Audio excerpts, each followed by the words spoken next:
Natagpuan na ang katawan ng dalawang paslit na ilang araw nang nawawala matapos malunod sa Ilog Cagayan nitong Sabado sa bahagi ng District 1 Reyna Mercedes, Isabela. Matapos ang ilang araw na paghahanap, natagpuan ang labi ni Manuel Galabay Ramos, 13 years old, at Sander Frogoso, 11 years old, sa ilog na nasasakupan ng Barangay Lulutan at San Ignacio, City of Ilagana.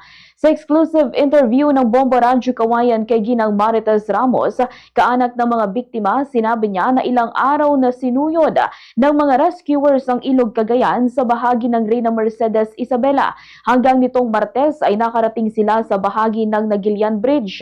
Doon nakatanggap sila ng tawag na namataan ng isang mangingisda ang palutang-lutang na bangkay ni Manuel sa Lulutan Bridge sa City of Ilagana, habang nakita naman ang labi ni Sander sa Barangay San Ignacio, City of Ilagana.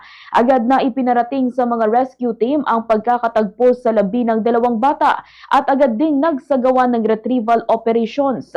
Sa ngayon, dinala na ang labi ni Manuel at Sander sa isang punerarya sa San Isidro, Etiagua, Isabela para makremate. Inilarawan ni Ginang Ramos si Manuel at Sander bilang mga batang masiyahin at puno ng pangarap, kaya't labis na masakit para sa kanilang pamilya ang sinapit ng dalawa. Ganito ang bahagi ng pahayag ni Ginang Marites Ramos.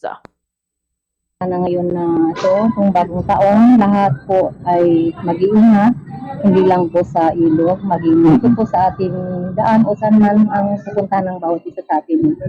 Dubling ingat po tayo, at kung maaari ay wala namang lalakad, ay manakili na lang sa mga tahanan, lalo na yung mga bata. At dubling ingat na din sa mga magulang. Kailangan ng tamang pagbabantay o pag-iingat, lalo na sa ganitong mga sakuna na hindi natin inaasahan.